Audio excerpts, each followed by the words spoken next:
Bagaimana kabarnya Bu? Baik. Alhamdulillah. Begini Bu, ya. Saya ada tugas diminta untuk mewawancarai ibu kepala sekolah. Jadi terkait ini Bu, pengambilan keputusan berbasis nilai-nilai kebajikan gitu. Apakah Bu tadi sibuk Bu saat ini? Oh tidak. Alhamdulillah. Ini longgar. Alhamdulillah. Bu. Baik Bu, ada beberapa pertanyaan Bu.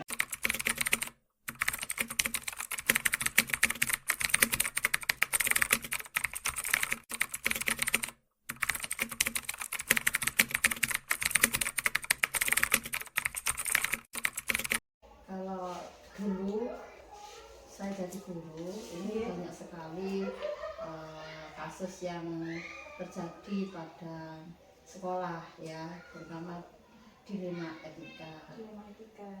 Sekarang saya jadi kepala sekolah juga banyak sekali kasus-kasus yang terjadi yang hubungannya dengan dilema etika. Seperti apa Bu contohnya? Kalau sebagai guru ini banyak terjadi di siswa, contohnya kasus perkelahian, mencontek, itu kan pernah ya. Nah, ini seperti mencontek itu kan tindakan tidak baik, tapi dalam hati kita merasa mencontek itu membantu kita untuk meningkatkan nilai, tetapi di sisi lain itu mencuri. Jadi dalam hal ini ya kasusnya harus kita tegur atau kita disiplinkan bahwa mencontek itu sama dengan mencuri. Jadi mungkin itu kasus yang terjadi di siswa.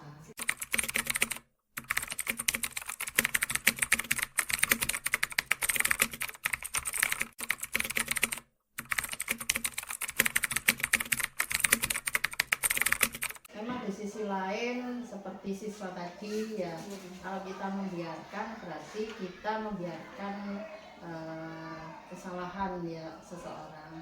Tapi di satu sisi kalau kita menegur langsung di hadapan orang banyak, itu juga nanti akan membuat anak-anak malu ya. Maka kita panggil, kita berikan wawasan bahwa mencontek itu tidak baik karena bisa dianggap mencuri, tidak jujur. Nah untuk itu maka kita harus paling tidak mengulang, ya harus mengulang karena nilai yang didapat meskipun 100 tetapi perilakunya tidak baik, ya kita tidak bisa membenarkan hal itu. Baik, berarti ini terkait hal tersebut biasanya dilakukan Bu tadi itu menegur anaknya, tapi tidak di depan di depan temannya gitu. Jadi menjaga perasaan, dipanggil secara pribadi, kemudian diberikan wawasan gitu ya, supaya tumbuh kesadarannya seperti itu.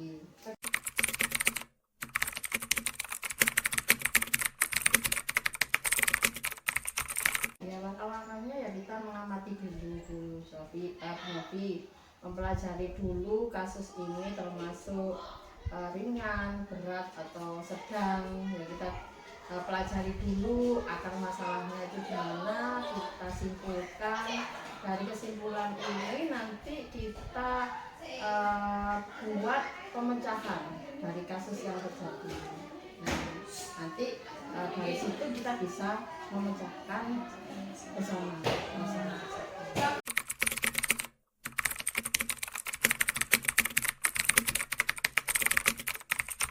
Ya kalau kita terjadi di sekolah ini untuk dilema etika ini kita kolaborasi. Saya tidak bisa memecahkan sendiri ya, karena ini kalau di sekolah itu banyak warga sekolah, jadi kita kolaborasi dengan warga sekolah, teman-teman. Kalau saya sebagai kepala sekolah ya teman dekat saya, bukan teman dekat maksud saya teman-teman kepala sekolah, terus sesama teman kepala sekolah, juga mitra saya pengawas, juga sampai ke dinas pendidikan.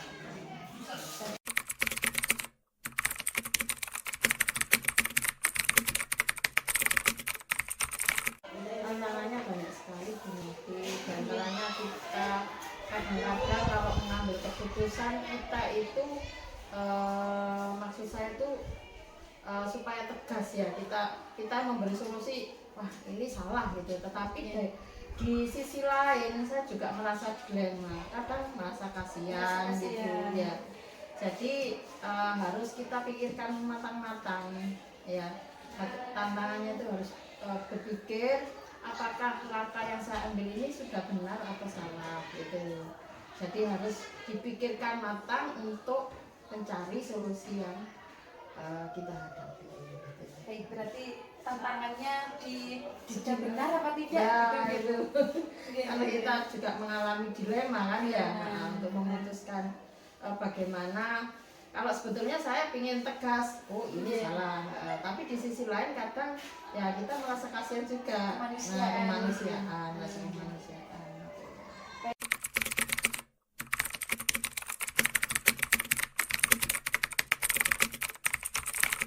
Kalau ada masalah ya kalau bisa kita selesaikan saat ini juga, itu mungkin ringan ya Bu. Tetapi kadang-kadang masalah itu kan berat dan harus membutuhkan penyelesaian dengan kolaborasi tadi dengan mungkin kita kalau di sini, orang tua, ya mungkin siswanya itu sendiri. Jadi memang harus ada prosedur dari permasalahan tersebut. Jadi jadwal untuk menyelesaikan masalah tersebut. Kalau misalkan masalah itu sehari bisa selesai, ya berarti masalahnya ringan. Tapi kalau berat, tidak mungkin kan kita langsung menyelesaikan, tetapi harus akan bertahap.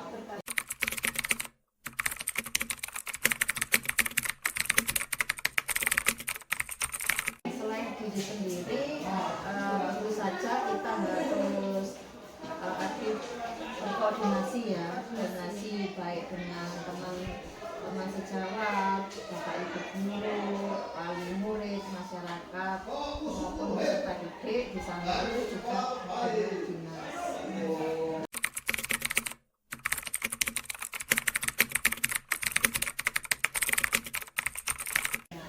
Pelajaran yang bisa saya petik bahwa segala sesuatu untuk memutuskan masalah itu harus kita pikirkan dengan matang. Jadi kita tidak bisa memutuskan itu secara sembrono atau gegabah. Karena kalau kita sekali memutuskan, berarti dampaknya itu bisa ke kita, bisa ke orang yang kita permasalahan. Tetapi sepanjang masalah itu tidak merugikan sekolah, ya, maka permasalahan itu bisa kita selesaikan.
bidang ini ternyata memang saya tidak tanya kepada anak, tapi saya tanya ke lingkungannya.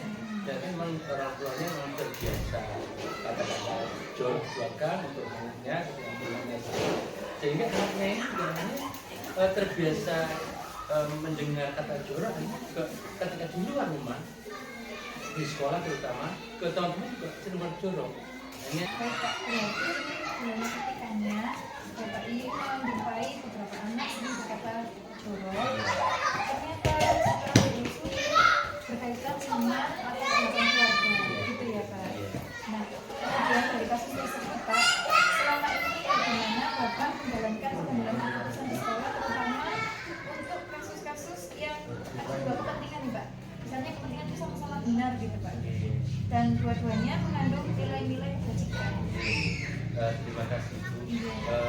Memang kami sebagai kepala sekolah itu selalu terbuka dengan Bapak Ibu guru, dan kita selalu diskusi. Tidak kalau rapat rutin memang 1 minggu sekali, tapi di sela-sela itu setiap hari itu setiap ada persoalan kita diskusikan dengan santai, kita ngomong. Misalnya ada kasus itu saya tidak pendekatan personal, tapi juga kebersamaan yang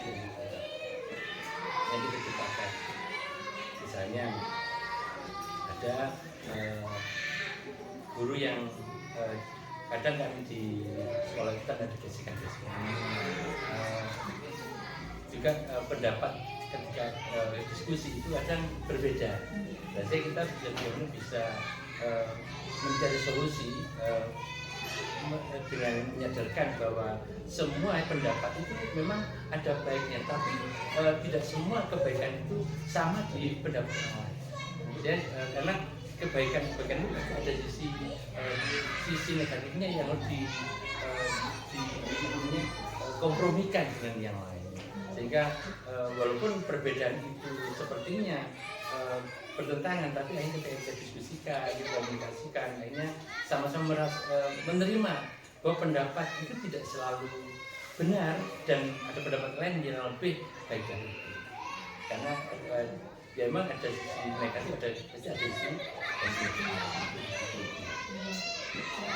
Untuk melakukan pengambilan keputusan tadi, Bapak melakukan secara personal maupun kebersamaan ya Pak, di mana dengan melihat berbagai pandangan tadi, tentunya setiap pendapat itu ada yang baik, ada yang kurang, tidak ada yang sempurna. Nah, untuk langkah-langkah atau prosedur seperti apa yang Bapak lakukan selama ini Pak? Ya, itu begini, ada tahapan-tahapan ya, penyelesaian masalah itu tidak harus to the point, ada tahapan-tahapan strategi untuk penyelesaian masalah. Sehingga yang kita lakukan pendekatannya diantaranya personal, itu tidak harus dengan kita panggil, tidak harus ketika beliau ada salah seorang guru yang punya masalah, beliau ketika kemana gitu, itu kita datangi, kita ajak ngomong, atau kadang kita ajak ke mana, ke perusahaan atau ke yang ke musola. Indonesia jadi bisa Bu, ke musola kita diskusi dan ada masalah apa, terus ya jadi hati, karena saya sebagai leader itu harus bisa memuliakan bagaimana beliau itu bisa setiap masalah itu bisa tertangani dengan baik sejak dini, bahkan ketika ada masalah itu bagaimana win-win solution, jadi ada menang-menang. Jadi karena semua masalah tidak harus menang sendiri, tapi bagaimana ada tawaran-tawaran di situ. Itu ketika personal. Terus ketika dalam masalah yang lain, maka teknik yang lain misalnya, tapi pendekatan kita itu tidak dari saya pendapat, tapi dari beliau. Misalnya begini, beliau mengungkapkan persoalan, terus beliau juga saya mintai, kira-kira menurut itu bagaimana? Beliau juga memberitakan, Pak, saya begini itu sudah, kira-kira ada pendapat lain enggak? Terus setelah itu baru beliau kira-kira solusinya apa Bu?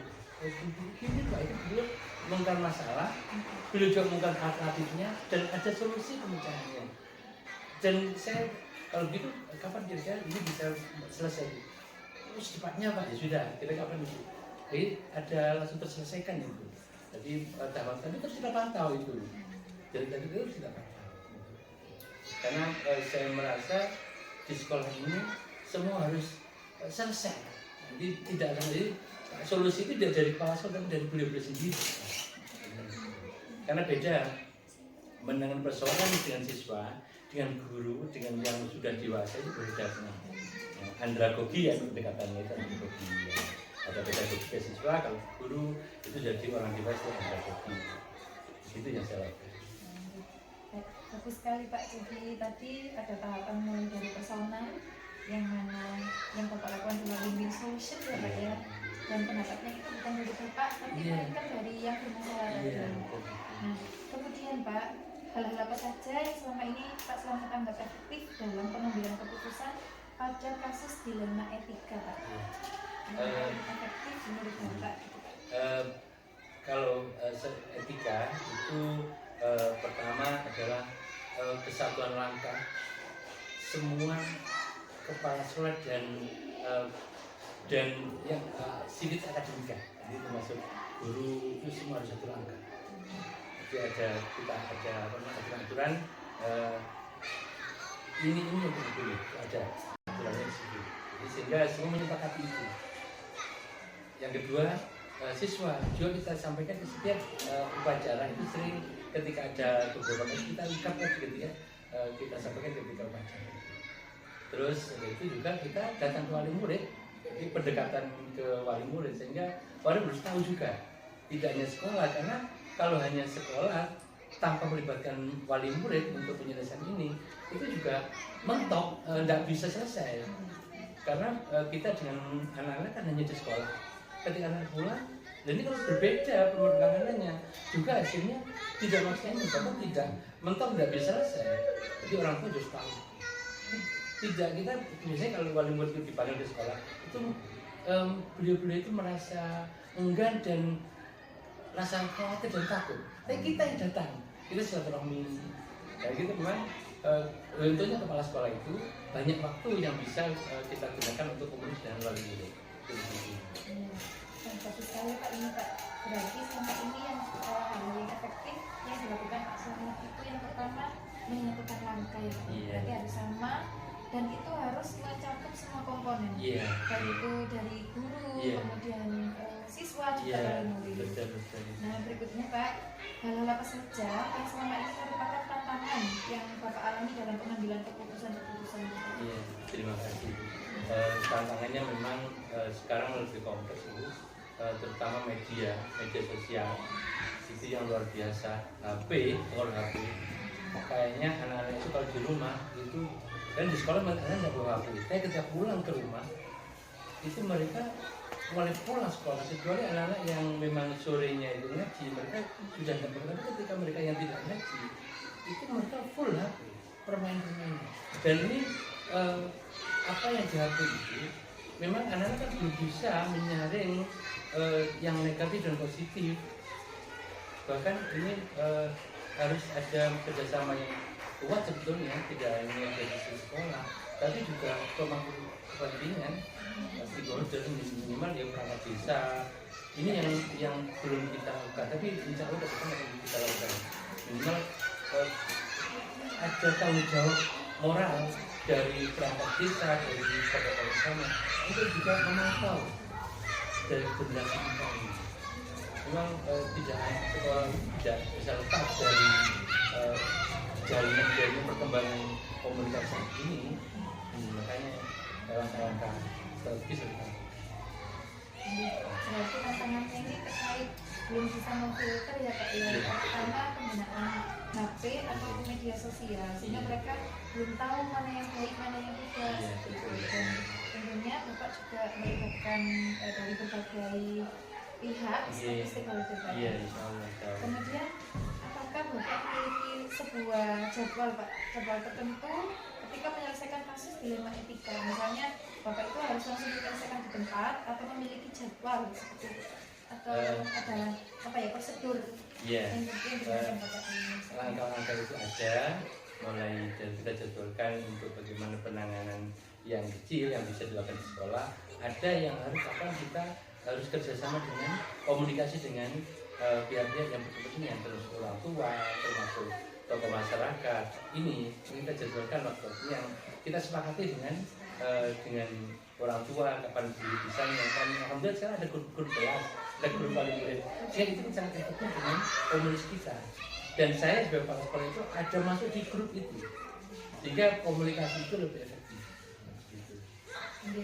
Sangat bagus sekali Pak. Kemudian dalam mengambil keputusan ini Pak, apakah ada seseorang atau faktor yang mempermudah atau membantu Bapak dalam mengambil keputusan? Ya, yang membantu itu teman-teman guru yang untuk semua itu care, mereka terbuka dan komunikasi itu dua arah. Guru-guru itu bisa bahkan bisa memberikan solusi yang ketika itu tidak di luar yang saya pikirkan. Ini sangat bagus untuk saya karena saya tidak belajar, saya tidak beli sendiri. Saya belajar teman-teman yang luar biasa yang terus membantu. Berarti intinya kolaborasi. Siap. Terus kemudian dari semua hal yang telah disampaikan tadi Pak, pembelajaran apa yang dapat Bapak petik dari pengalaman Bapak dalam mengambil keputusan?